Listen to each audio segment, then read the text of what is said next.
అనగానే మన Indian traditions ప్రకారం ఫస్ట్ పెద్దోళ్ళు చూసేది జాతకాలు. ఇప్పటిదాకా అఫ్ కోర్స్ జాతకాల మీద మేము ఎన్నో స్కిట్లు చేశాము, కొంతమంది వచ్చి జాతకాలు చెప్పే సందర్భాలు కూడా జరిగాయి. కానీ ఇప్పటిదాకా వాళ్ళు వచ్చిన వాళ్ళు పైగా అలా మాటలు చెప్పేసి వెళ్ళిపోయారు. కానీ ఇప్పుడు మేము ఇన్వైట్ చేసిన వ్యక్తి వచ్చి ఇన్ డెప్త్ జాతకం గురించి మాకు చెప్తారు. At the same time me life లో ఇన్ డెప్త్ గా మీ ఫ్యూచర్ లో ఏం జరగబోతుంది, ఇంతకు ముందు ఏం జరిగింది, కరెక్ట్ గా మీకు ఎలాంటి పార్ట్నర్ సెట్ అవుతారు, ఇవన్నీ చెప్పడానికి ఇప్పుడు జ్యోతిషులు సుభాష్ శర్మ గారు రాబోతున్నారు. So please put your hands together for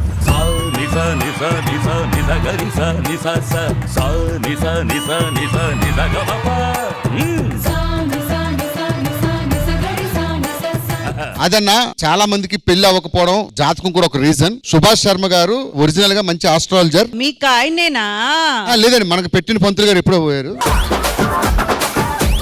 ఈయన మంచి ఆస్ట్రాలజర్. పవన్ కళ్యాణ్ గారికి కూడా సార్ జాతకం చెప్పారట. మీలో ఎవరైనా రావచ్చు. ఫస్ట్ అన్న పెళ్లి ఎందుకు అవ్వట్లేదు చెప్తారు. ఫస్ట్ సన్నీ అన్నతో చెప్పిద్దాం. సన్నీ గారు ఇలా రండి. ముందు పెళ్లి అవుతుందో లేదో చూద్దాం. సార్ చేయి చూపియండి. మీ రేఖలు చాలా అద్భుతంగా ఉన్నాయండి, కానీ పెళ్లి రేఖ మాత్రము ఎప్పుడో ఉండేది ఇప్పుడు అస్సలు కనిపించట్లేదు. ఓ పెళ్లి రేఖ ఈ చలికి ముడుచుకుపోయిందండి. మీ జీవితం చాలా అద్భుతంగా ఉంటుందండి, కానీ ఆ జీవితం పక్క వాళ్ళకు ఉపయోగపడుతుంది. పక్క వాళ్ళకి ఉపయోగపడుతుందా? అన్న చేసుకో అన్న తొందరగా. పెళ్లి అవుతుంది అంటారా అవుతుంటారా అంటే ఎన్నేళ్ల తర్వాత అవుతుంది? అరే నువ్వు చెప్పరా కూర్చొని. ఇతంది ఎలా ఉంది నరేష్ నూరారా? హలో హలో, మీ పక్కనే ఉన్నారు, చూపించి. ఫస్ట్ వాళ్ళందరూ చూపించి చివరిలో నేను చూపించుకుంటా. లేదండి, ఫస్ట్ ఆది గారిది చూసి ఉన్నది ఉన్నట్టు చెప్పమంటారా? అంత ఉన్నదొద్దు. అంటే ఉన్నది ఉన్నట్టు చెప్తే మరి కెమెరాలన్నీ మూసుకోవాల్సి వస్తుంది. తప్పకుండా మీ జాతకంలో ఇష్టపడి వివాహం చేసుకునే అవకాశం మాత్రమే ఉంది. అసలు వివాహం సంగతే మనం పక్కన పెట్టేస్తే మీరు పక్కన పెట్టినా మీ జాతకం పక్కన పెట్టదండి. హెల్త్ కొన్ని ప్రాబ్లమ్స్ ఉన్నాయి, ఉంటాయి. ఆరోగ్య రేఖ బాగానే ఉంది చూడండి. ఆరోగ్య రేఖ మనం బాగున్నప్పటికీ లోపల జరిగేటివన్నీ జరుగుతా ఉన్నాయి. మీరు నా ఆరోగ్య రేఖకి ఇంత సన్న అయితే నరేష్ రారా?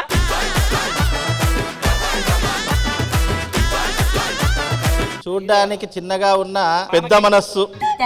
అలాగే మీకు అందరూ పెళ్ళెప్పుడు అని అంటున్నారు. తొందరలోనే పెళ్లి యోగం ఉంది. నాకు తెలిసి ఉగాది వరకు మీకు వివాహం అయ్యేటటువంటి యోగం కనిపిస్తుంది, మార్చిలో. కానీ వివాహమైన తర్వాత మాత్రము గురువు గారితో జాగ్రత్తగా ఉండాలి. ఆరోగ్యం బానే ఉంది, పిల్లల విషయమే కాస్త ఆలోచన. తన రేఖ బాగానే ఉంది, అన్ని రకాలుగా బాగానే ఉంది. పెళ్లి రేఖ ఉందంట. నెక్స్ట్ నేను చెప్తాను ఒక పేరు. ప్లీజ్ దయచేసి నేను ఎవరి పేరు చెప్పినా ఆర్గ్యూ చేయకుండా, నువ్వు కాదు లేదు అని చెప్పకుండా రావాలి. ఓకేనా? రష్మి ప్లీజ్.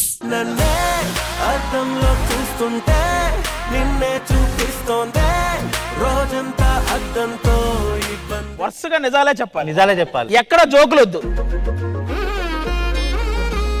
పెళ్లి యోగం ఉందా? ముందు అది తెలియాలి. పెళ్లి యోగం అయితే ఖచ్చితంగా ఉందండి. ఆల్రెడీ మనసులో ఒకరు ఉన్నారు అనిపించేటటువంటి రేఖలు ఉన్నాయి. ఓకే, కోరుకుంటున్నటువంటి లైఫే మీ జీవితంలో ఎదురవుతుంది. ఇది ఒకటి చెప్పండి, ఒక షోలో 2 యాంకర్లు ఉన్నారు, అతను అలాగే ఉంటాడా? చెప్పాలంటే ఇన్ని రోజులు గాలి అనేటటువంటి విధానంలో నడిచిపోయింది. ఇప్పుడు కొత్త గాలి వచ్చేటటువంటి అవకాశాలు ఉన్నాయి. ముహూర్తం అయితే దగ్గరలోనే ఉందండి. 2026 ఆగస్టు ఆర్ సెప్టెంబర్ లో అయితే వివాహ యోగాలు అయితే ఉన్నాయండి. సార్ హెల్త్ పరిస్థితి ఏంటి సార్? ఆరోగ్య పరిస్థితులు కొంచెం క్షీణించేటటువంటి అవకాశాలు కనిపిస్తున్నాయి. వయసు రీత్యా కెరియర్ బాగుంది, లైఫ్ బాగుంది. మీరు అనుకున్నటువంటి వ్యక్తితోటే మీకు వివాహం జరుగుతుందండి. Congratulations Rashmi. Thank you so much గురుగారు. కొన్ని సరదాగా మాటలు చెప్పారు, కొన్ని నిజాలు చెప్పారు. But it is part of the show. కానీ మీరు ఈ రోజు ఇక్కడ రావడం అనేది నిజంగా మాకు కూడా చాలా ఇంట్రెస్టింగ్ అనిపించింది. ఎందుకంటే ఆస్ట్రాలజీ జస్ట్ నాట్ ఏదో చెప్పడానికి, it's also deep science. Astrology అనేటటువంటిది ఎప్పుడైనా గుర్తుపెట్టుకోండి, మనిషి భవిష్యత్తులో జరిగే భూత భవిష్యత్ వర్తమానాదులు తెలియజేసేటటువంటి సంకేతాలు మాత్రమే తెలియజేస్తుంది. చాలా మంది ఆస్ట్రాలజీ అంటే ఏదో అపనమ్మకంతో అయ్యో ఇది నా జీవితంలో జరగలేదే అని చెప్పి ఎప్పుడూ కూడా అనుకోవద్దు. చెప్పింది ఎప్పుడైనా జీవితంలో జరిగేటటువంటి ఉన్నటువంటి లక్షణాలే అకార్డింగ్ టు ఆస్ట్రాలజీకి ఉంటాయి. ప్లానెటరీ పొజిషన్ ఊరికే కాదండి, అది మన రామాయణ కాలం నుంచి ఉంది, అలాగే మన యొక్క ద్వాపర యుగం నుంచే ఆస్ట్రాలజీ అనేటటువంటిది ఉంటుంది. కానీ దాన్ని నమ్మే విధానాన్ని బట్టి మనిషి యొక్క ఆలోచనలు ఉంటాయి. ఆస్ట్రాలజీ నమ్మితే మనం ఏం చేయాలి, ఏం చేయకూడదు అని తెలుస్తుంది. బ్యాడ్ పొజిషన్ లో ఎలా ఉండాలి, గుడ్ పొజిషన్ లో ఎలా ఉండాలి అని చెప్పేటటువంటిదే ఆస్ట్రాలజీ, అంటే జాతక వివరణ. థ్యాంక్ యూ క్లియర్ గా ఎక్స్ప్లెయిన్ చేశారు. Thank you so much sir. Ma'am, నేను ఒక విషయం అయితే ఎప్పుడు గట్టిగా నమ్ముతాను, అదేంటంటే ఆస్ట్రాలజర్స్ తప్పుగా ఉండొచ్చు, ఆస్ట్రాలజీ తప్పు కాదు. నిజంగా చెప్పాలంటే ఇందాక గురువు గారు చెప్పినట్టు మన భవిష్యత్తుని, వర్తమానాన్ని మనం ఏం చేసుంటే బాగుంటుంది, ఇక ముందు ఎలా ఉండాలి అని మనకు సూచనలు చెప్పడానికే పెద్దలు ఇది తీసుకొచ్చారు. అండ్ సుభాష్ గారు, excellent to have you here. Thank you so much అండి, మీరు రావడం మాకు నిజంగా చాలా చాలా ఆనందంగా ఉంది. Thank you so much. Thank you ma'am, and thank you so much sir. Thank you.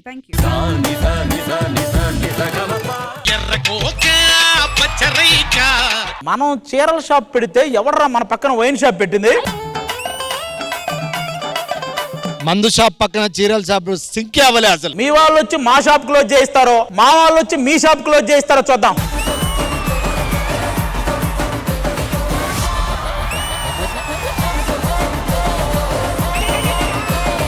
Please welcome the team of bad girls. Oscar అనే పదం అసలు తెలుగు వాళ్ళు పలకడానికే అర్హులు కాదేమో అనుకుంటున్న టైంలో, పలకడానికే కాదు అది పట్టుకోవడానికి కూడా అర్హులే నిరూపించిన తెలుగోడు మన చంద్రబోస్ గారు. తెలుగు రాష్ట్రాల్లోని ప్రజలందరికీ పట్టిన ఆరోగ్యకరమైన వ్యాధి, ఆరోగ్యకరమైన వ్యాధి.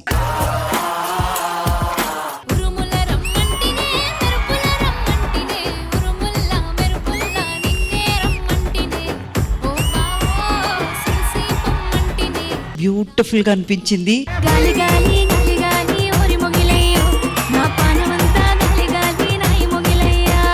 ఒక పాటకు సంబంధించిన లిరిక్స్ పడతాయి, ఓకే, అది చూసి ఆ పాట ఏంటో మనం కనిపెట్టాలి. పళ్ళు కావాలా, పళ్ళు పాలతోటి పడుచు పిల్ల కావాలా, చిలక పచ్చకోక.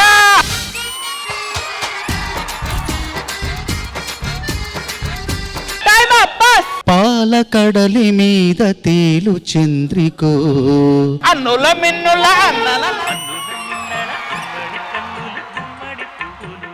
నా మాటని ఇంకో ఛాన్స్ కూడా వాళ్ళకే ఇవ్వండి బాబు, ఓడిపోతా. No problem. మా పక్క చంద్రబోస్ గారు ఉన్నారు, నేను ఈ కాలు తీయను.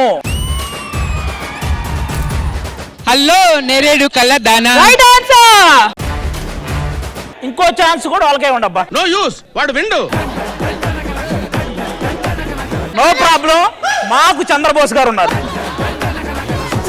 బాబు నాకే భయం వేస్తుంది బాబు. 8-8 అవును, మాకు చంద్రబోస్ గారు ఉన్నారు. 9ది కూడా వాళ్ళనే స్టార్ట్ చేయమని. మన పక్క చంద్రబోస్ గారిని పెట్టుకొని కనీసం పాట చెప్తే కదా నేను చెప్పేది, పాట చెప్పనివ్వట్లేదు కదా. చంద్రబోస్ గారు అడుగుతున్నారు 9వ పాట మాకు ఇచ్చేయండి అని. చంద్రబోస్ గారు అడిగినా నాకు చంద్రబోస్ గారి మీద నమ్మకం. నా కోసం కొంచెం ఆవేశం తగ్గించుకోండి. ఎక్కడెక్కడ నుంచో వచ్చాం, చివరికి అంత్యాక్షలు ఓడిపోతే బాగుండదండి. నెక్స్ట్ ఒకటి ప్లే చేస్తారు, మనం ఒక 2 minutes ఆగుదాం. ఆది గారు సార్. మిమ్మల్ని మర్చిపోనండి జీవితంలో. సంకురాత్రి కోడి, కత్తి లాంటి కోడి, కొంచెం చెల్లెమ్ని చేస్తే అది సొంతమౌనుగా, కొంచెం కొంచెం కొరుక్కు తినవయ్యా, అయ్యా నన్ను కొంచెం కొరుక్కు తినవయ్యా. So dashing and daring performance. వేసంకాలం